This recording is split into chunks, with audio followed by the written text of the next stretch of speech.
Hunt Showdown is one of my favorite FPS games of all time. The game is designed to put you in situations that feel so cinematic way more often than other games. There are a ton of traits, weapons, grenades, and tools to try out, on top of a theme that I think was executed perfectly. But to understand what makes Hunt Showdown different, I think we need to understand guns in video games. Some games have what I like to call DPS guns, and other games have what I like to call cowboy guns. The DPS guns are guns that fire really fast, to name a few: SMGs, assault rifles, LMGs, anything that fires more than 4 bullets per second. And the cowboy guns are guns that make you think about every shot before you fire them. Guns like lever action rifles, bolt action rifles, revolvers, shotguns. Those are the cowboy guns. Sadly, in most tactical one-life FPS games, the cowboy guns are overshadowed by the DPS guns, simply because having a faster fire rate is usually better in these games. Let's take Rainbow Six Siege for example. You have two options. Would you take this SMG, fires 12 bullets per second, has the potential to kill someone immediately with a headshot, or this gun? You got two shots. I'm not going to say that there aren't scenarios where this one can be good in Siege, but unless you've got some kind of positional advantage, the guy that's better at using the SMG is usually going to win most of the fights. Usually in these games, if it doesn't one-tap in the torso like the AWP in CSGO, you're going to want a higher fire rate. But the ones that fire slowly are sometimes really fun to use. They're stylish, they're flashy, and apparently Crytek knew this. Hello, yes, Mr. Crytek, how many automatic weapons do you think will be in your next game? This town ain't big enough for the two of us, partner. I don't understand. Hunt Showdown was born.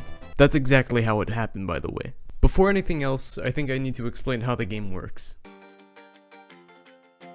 There are a couple game modes in this game, but the only one that I will ever play is Bounty Hunt, the most fun game mode, objectively. The important thing to keep in mind is that you can leave a Bounty Hunt match at any time.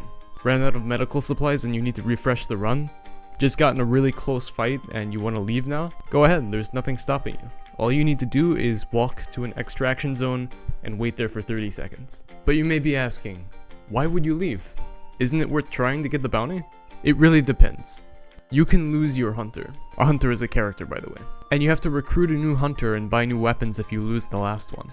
So it's up to you if you want to continue for the bounty or loot a cash register and hit the road. And the more you level up that character by beating up monsters and killing players, the more traits you can add to that character. Traits aren't just insignificant buffs like 0.5% increase in movement speed, by the way. They are actually useful. I'm talking about things like fanning, being able to fire really fast on hipfire with a pistol. Things like being able to revive a dead teammate from a distance, or getting health when you loot a dead body. Things that really help you out. And to lose every single one you've applied to your character over like 4 different runs, and maybe your character had like a good weapon or good equipment or something, that's a huge deal. So you always have the option to walk away. But if I'm honest, I've gotten to the point where I don't walk away from a match until I have a bounty in my inventory. And it's not because I'm good at the game, I'm actually not that great. I die a lot. Get ready, get ready. They're inside. I hit one. I'm dead. But it's worth it to me because of how fun it is to get yourself into insane situations or set up some kind of 2000 IQ ambush and have it work. It's just a really fun game to play. And while there are extensive progression systems in the game, it doesn't rely on these to be fun. The bounty system is set up in a way to where it's really cinematic a lot of the time, but it doesn't create any balancing issues or sacrifice good gameplay. The bounty system works like this. There are either 1 or 2 bosses in a map. There are 3 clues for each boss, and each clue marks spots off the map where the boss isn't. Once you find all 3 for a specific boss, or you just stumble across the boss's location, you can fight the boss, and once you kill it, you can start the banishing process. After about 3 minutes, the banishing process finishes, and you and your teammate can grab a bounty token. Usually around this time there's a huge fight, because the banishing process is announced to everyone in the map, and it shows them exactly where it's happening. So it's a good idea to gear up, set some traps if that's your thing, and get ready for a fight. Oh, and it's also worth mentioning that while you have the bounty, everyone can see your general location via lightning strikes on the map, but it's pretty tough to tell your exact location. But for you, it's the opposite. You can see people's exact location with an ability called Dark Sight, from up to 150 meters away. Darksight is incredibly effective in gunfights, but you have to use it sparingly because you only get 5 charges. It refreshes whenever you loot a dead body, so that promotes aggressive gameplay. Whereas everyone else can check your general location all of the time. This makes setting ambushes very easy against people who have the bounty, because you really only want to use Darksight when you think someone might be nearby, so that you don't waste it. If you're completely stealthy, and you don't step on any twigs, that is actually something that can happen. It is a random sound cue. I don't want to talk about it. Then usually you can get the drop on someone. Does it look like the people with the bounty are coming down a very specific route towards the exit? Then go to the end or in the middle of their path and set up an ambush. It takes a bit of prediction and map knowledge, but when you know exactly where someone is going to go, you can set everything up to your advantage and gain a huge edge in a fight. But let's look at the other side of the story. Close range fights with bounty, dark sight, and these punchy weapons are so satisfying. It honestly makes you feel like you're playing the multiplayer 1800s version of Doom sometimes. I know that sounds specific, but the way that you round the corner knowing where someone is and immediately shotgun them in the face, and then flip to their other guy, take him out, then run up with a hatchet and 1v3 squad wipe an entire team. That's one of the best feelings you can have in a video game.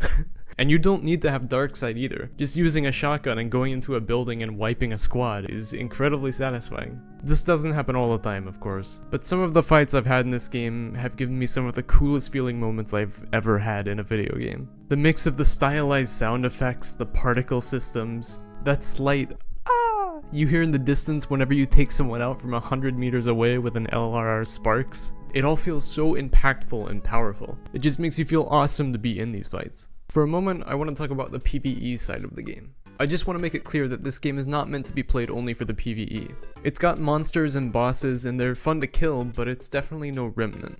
The reason I say this isn't because the PvE isn't fun, I say it because it just is filler gameplay. It constantly makes you think about how to get to the next place that you need to go. At every turn there's a small problem you have to assess and take care of, and that really keeps you engaged with the game.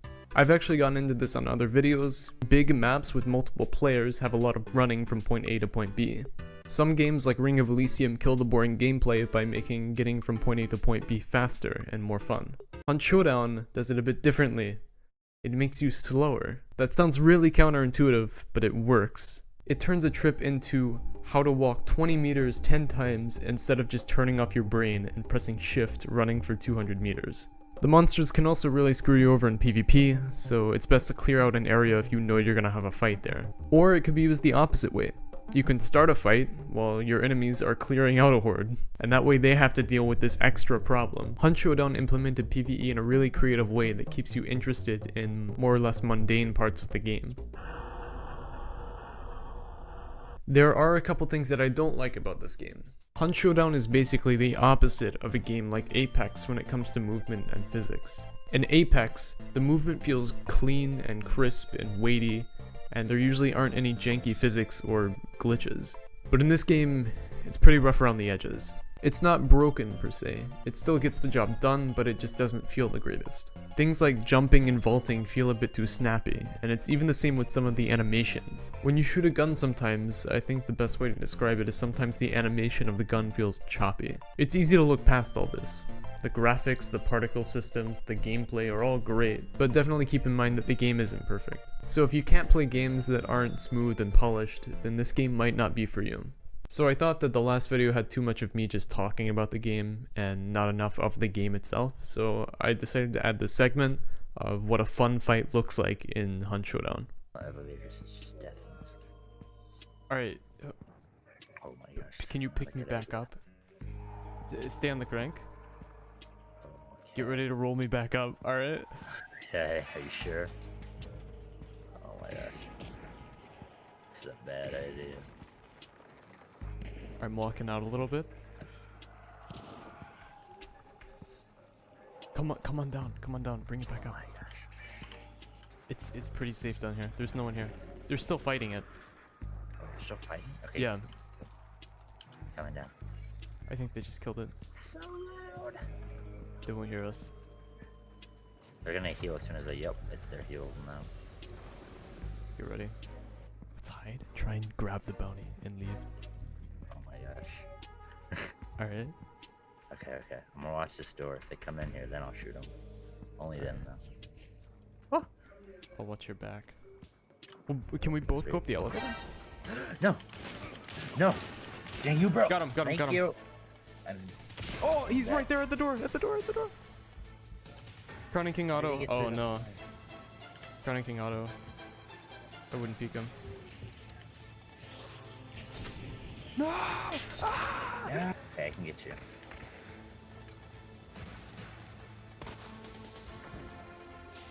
Oh, Big so brain. they're killing him.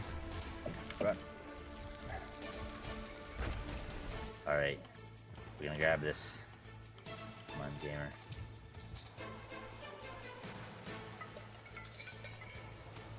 You ready? Come on. Come on. There he is. Grab it, go, go, go, go, go. They're gonna beat. Yeah. No, he's in. Dang it. I didn't. Got him. Oh, you killed him. Nice. Is that all of them, or? Not sure. There's another one. He's above us. He's above us. Oh, crap. We should wait for him to come down, then we go up. Alright. There he is. He's at over here, Okay. like around here, Alright, gotcha, gotcha. under the hill. I'll make it here, but Is he inside? Yeah, he's down. There's one guy down. We could just go. We can leave. I think it's their teammate. Okay. All right, I'll crank you up. Okay.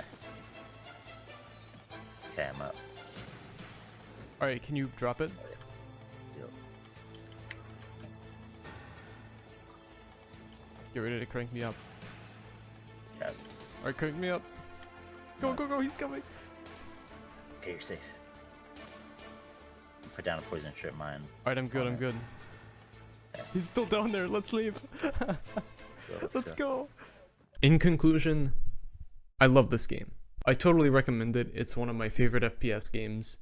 I especially recommend it if you've got some friends to play it with, because setting up an ambush or doing some cool play is much more fun when your entire team is in on it. But yeah, that's the end of the video. I think this is the first time I have released 4 videos consistently without taking like a 18-month break. That never happened, but like a long break. But yeah, I'm hoping to make more videos, but there's one thing I need to ask. I have a green screen, obviously, and I wanted to know if the review style of video fit with this green screen. I know videos like Video Games and Happiness, the one I made a couple videos ago, that one fit really well with the green screen. It's kind of the video I wanted to make whenever I got this green screen. But then I was just like, hey, why not make a review with it? And it's fun to make reviews with it, but I don't know if it fits that well. So just let me know in the comments if I should continue doing that, or if I should stick to voiceover for the reviews and things like that. Yeah, I'd love to get your opinion. But yeah, anyways, if you're new, there are 2 things you could do to help out the channel if you want to. One would be go down below and like my Steam review. That actually helps a ton in spreading the video and getting it out there. So if you want to help, that is probably the best thing you can do. And the second thing, of course, is subscribe. I'm hoping to make a video on a game called Brain Out, that or a Tarkov map design video. I don't know, one or the other, we'll see. But yeah, it should be coming out hopefully next week sometime. But until then, thanks for watching, and I will see you in the next video.